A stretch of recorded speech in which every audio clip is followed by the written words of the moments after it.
Looking back on significant events, people, conversations, and memories, and thinking about lessons we learned, the feelings we experienced, and how these molded and shaped us are all examples of revealing reflections. Whether there's something that created a chance for us to learn and grow, or something that encouraged us to make a small change in our lives. Reflective memories often provide us with an opportunity to look back on events that shaped who we are. Today we're going to read from another one of our unit mentor texts, Knots in My Yo-Yo String by Jerry Spinelli. In this text, Jerry provides readers with a deeply personal memoir and shares stories about a loving childhood filled with both humor and drama. This book will help us answer the questions why or so what, so that we can better understand how memoirists record thoughts and experiences for future reference or reflection. The reflective nature of memoirs can make a seemingly ordinary event in a person's life revealing and meaningful. Listen to the reflective part of war to see if you can identify it as I read. War. I hate war, but when I was little I loved it. War was a game. Guns were toys. Death an amusement ride. The first card game I ever played was called War. I also played with little green soldiers, maybe 2 inches high. I loved their perfect tiny helmets that reminded me of cereal bowls. Even the faces of the soldiers were perfect and green. Their tiny mouths and eyes were forever locked into a battlefield moment that I could only imagine. I read G.I. Joe and Combat Kelly comic books. Then, down at the creek, I would poke a stick into the powdery bottom silt, pop it upward, and go boom. I pretended the resulting brown underwater cloud was an atomic bomb explosion. And of course, I played war with my friends. Beyond the dead end, there were 2 major arsenals, the stone piles and the spear field. The stone piles were on the other side of the tracks, between the main dump and the creek. There were 5 of them, each about 10 feet high. The piles no doubt belonged to a construction company, but as far as we dead-end kids were concerned, they were there strictly in answer to our instinct to fling a stone. Yet the one real stone battle I recall happened not there but at the creek, another inexhaustible source of stones. It wasn't called Stony Creek for nothing. We divided ourselves into 2 platoons and took up positions on either side of the creek. We loaded up and fired away. The creek at that point was hardly wider than an alleyway. Across the water, Johnny Seaton was firing from behind a tree. I waited till he poked his head out. He was looking right at me. I fired. I was aiming to hit him in the eyebrow. This is not as malicious as it sounds, for we were only playing at war. We were pretending, and everybody knew you didn't get hurt pretending. Besides, Johnny Seaton was one of my 2 best friends, and double besides, whoever actually hit what they were aiming at. The stone hit him in the eyebrow. He screamed. He wouldn't stop screaming. Blood streamed down his face. He galloped across the water, ignoring stepping stones, screamed up the creek bank, and screamed all the way home. As for me, pretend did not give way to horror instantly. For several seconds of fanciful confusion as Johnny Seaton thrashed wildly past me, I felt surprised that our relationship as best friends did not seem to count in this matter, as if a stone thrown by me should hurt him less. Neither Johnny nor his parents ever said anything to me about the incident. They didn't have to. The 2-week patch on Johnny's eye punished me every day. Spears were safer. Okay, so where it says, as for me, pretend did not give way to horror instantly. For several seconds of fanciful confusion as Johnny Seaton thrashes past me, I felt surprised that our relationship as best friends did not seem to count in this matter. As if a stone thrown by me should hurt him less. Neither Johnny nor his parents ever had to say anything to me about the incident. They didn't have to. The 2-week patch on Johnny's eye punished me every day. What does this reflection reveal? Does Jerry include this incident in a chapter called War for a reason?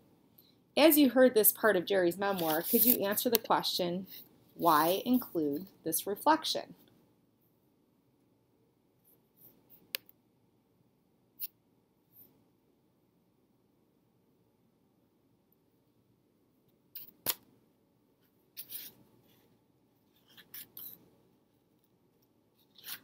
All right, so now I'm going to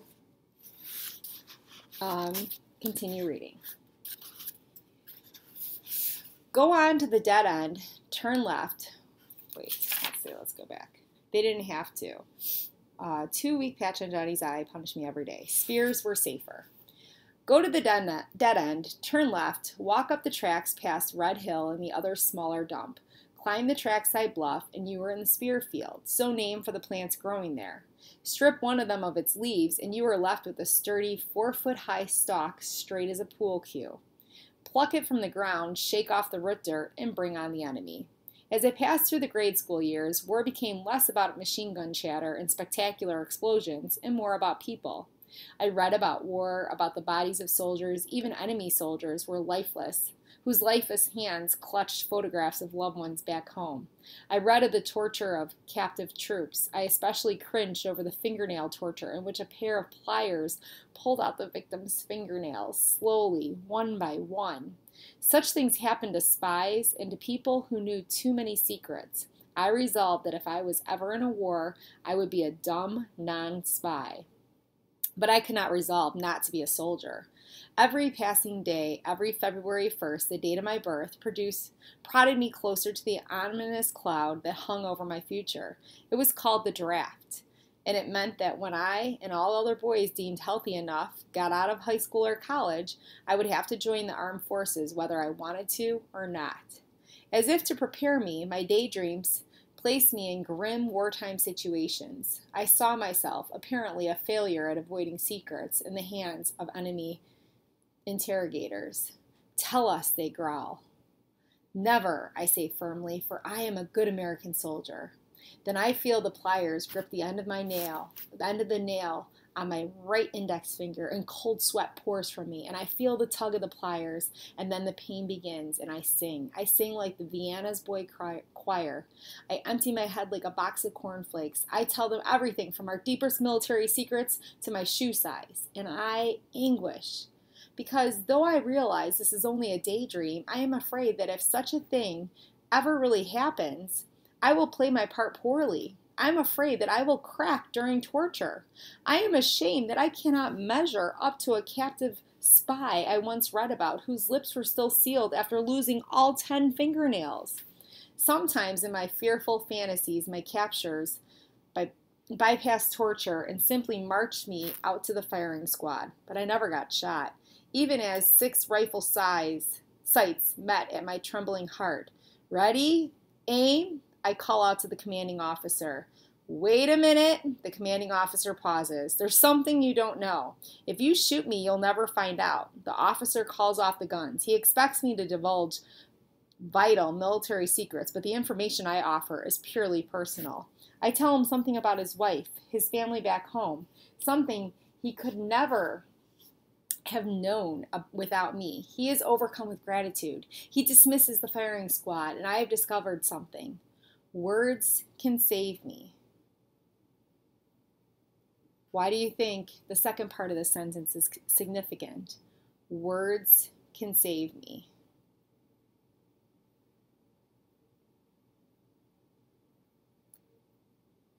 Despite all the attention I paid to warfare, I was never, hold on here.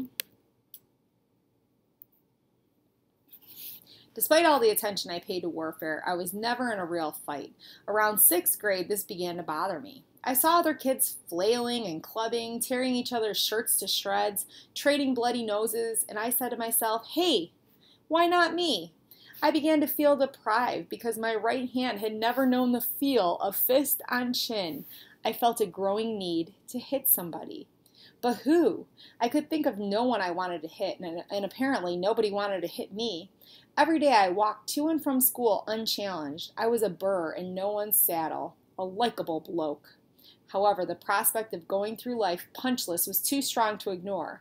I looked around my classroom. Who was as small as I, or better yet, even smaller? Who was unlikely to hit me back? Who needed hitting? There was only one answer. Joey Stackhouse. Joey Stackhouse was skinny, mashed down his blonde pompadour, and he was maybe half an inch shorter than I. He had a narrow, foxy face, but his main feature was teeth. He was a walking warning against not brushing. When he smiled, you found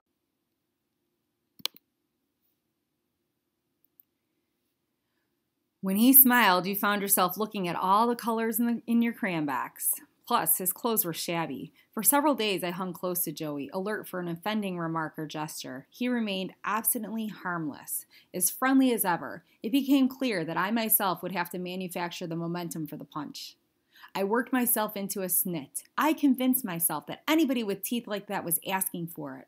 One day, he walked home with me after school. We were on the 700 block of George Street, close to my house. I picked a fight with him, accused him of something. I don't remember what. Then I hit him. I balled my fist and swung, and when my knuckles landed, thack, against his chin bone, I was as surprised as when my stone hit Johnny Seaton. As punches go, it was dainty, more tap than wallop. My intention being to match a punch's form, not force. I'm sure that, physically, he barely felt it.